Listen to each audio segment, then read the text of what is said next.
आज तक crime reporting में आपने हज़ारों केसेस देखे होंगे।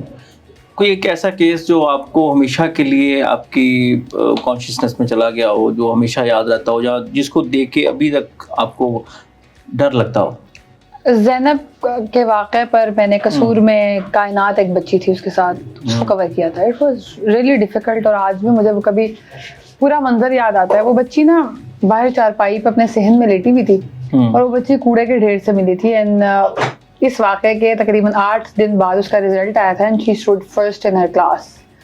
तो वो बच्ची सिर्फ आसमान की तरफ देखती थी और चीखें मारती रहती थी। उसके दिमाग में करंट लगते थे क्योंकि वो उस ट्रॉमा से बाहर ही नहीं आ पा रही थी।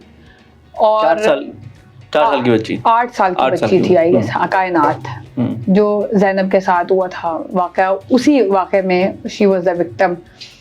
तो मैंने उसकी जब माँ से पूछा तो उसने कहा कि मैं चाहती नहीं हूँ, मेरा दिल करता है ये मर जाए क्योंकि ये इतनी तकलीफ़ में है कि जब आसमान की तरफ देख के चीखें मारती ना तो मुझे डर लगता है कि कहीं पूरी सोसाइटी पर ही कोई अजाब ना आ जाए, इसकी आह इतनी ना लग जाए। वो एक कवरेज मुझे नहीं भूलती। प्लस एक मैंने रेप केस कवर किया था। एक बच्ची ने इल्ज़ाम लगाया था कि उसके वालिद ने उसके साथ कोई बदफेली की है मुबैना तौर पर। तो एक एमपीए ने मुझे रेफ़र किया था कि उस बच्ची को इंसाफ नहीं मिल रहा है। I took it as a personal case कि यार बच्ची के साथ ऐसा नहीं होना चाहिए।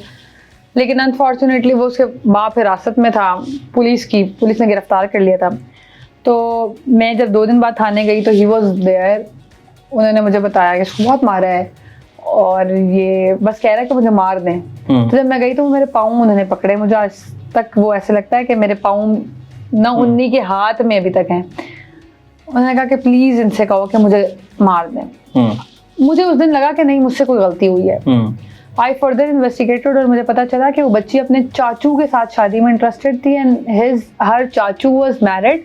तो बाप चूँकि मना करता था और वो he was like witness of something, तो उसने सिर्फ सेफ एग्जिट के लिए अपने बाप पर इल्ज़ाम लगा दिया ताकि ये तब तक जाएं तो मैं तब तक शादी कर लूं। सगे बाप पे। और वो बाप कहता था कि अगर मैं यहाँ से निकल गया तो मैं तो मर जाऊंगा और अगर मुझे मौत ना आई तो मैं क्या करूंगा। वो इतना खौफजदा हो गया था। तो मुझे लगता है कभी कभी ना हम क्राइम स्टोरीज में शायद बहुत ज़्यादा डीप डाउन इन्वेस्टिगेशन कर भी नहीं सकते ऑब्वियसली, क्योंकि बल्क इतना ज़्यादा है, हर वक्त क्राइम हो रहा है। आपने कभी गौर किया होगा कि एक डकैती की हाई प्रोफाइल की खबर आए ना तो आपको लगने लग जाता है हर घंटे बाद डकैती हुई। एक्चुअली सारा क्राइम पैरेलल हो रहा होता है, बस जिसको हम फोकस करें, लाइमलाइट में लाएं। स्ट्रीट क्राइम्स पे आज आप एक स्टोरी करें तो आपको हर घंटे बाद स्ट्रीट क्राइम की स्टोरी नजर आना शुरू हो जाएगी। आप रेप पे आज बात करें, आपको पता चलेगा आपके शहर में हर दूसरे दिन रेप हो रहा है।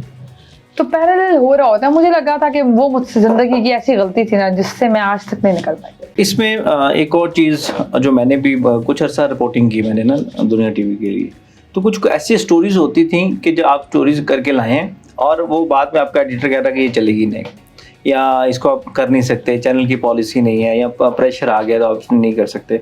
तो हमारे एक दोस्त हैं क्राइम के, वो कहते कि यार मैंने 18 साल की एज में शुरू की थी और 21 साल की एज से मैं डिप्रेशन की ट्रीटमेंट करवा रहा हूँ साथ।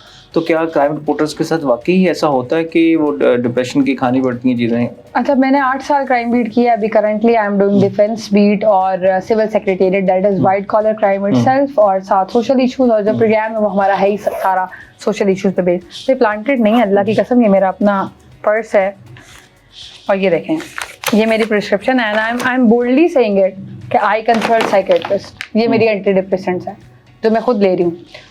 और शायद मैं क्राइम रिपोर्टिंग की वजह से नहीं ले रही, मैं सिस्टम की वजह से ले रही हूँ। मैं अपने आप को काम डाउन ही नहीं कर पा रही क्योंकि मैं जिस महकमे में जाती हूँ आवे का आवा ही बिगड़ा हुआ है।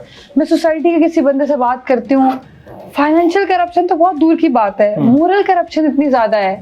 दोनों लोग कंफर्टेबल हैं, दोनों लोग करप्शन कर रहे हैं। आपको पता आप क्या कर रहे हैं, मुझे भी पता आप क्या कर रहे हैं। आप मेरे मुंह पे मुकर जाएंगे। This is very common.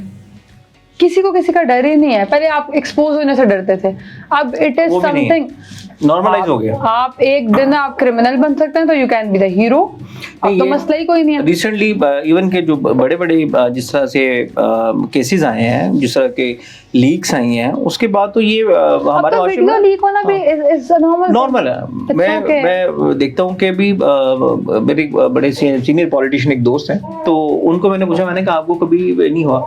कहता भाई होता सबका ही है, अब दूध का दूल्हा कौन होता है, सारा कुछ चल रहा होता है, लेकिन यह कि हम ब्लैकमेल नहीं होते, हम कहते हैं कि भाई ठीक है लीक करना ना आप कर दें। पाकिस्तान में पहले होता था कि शराब अगर कोई पी रहा है ना तो वो बड़ा इशू होता था कि इसकी वीडियो लीक हो जाएगी। अब इतना नॉर्मलाइज कर दिया उसको, सेक्स को, हर चीज़ को, लीक्स को। वो कहते हैं कि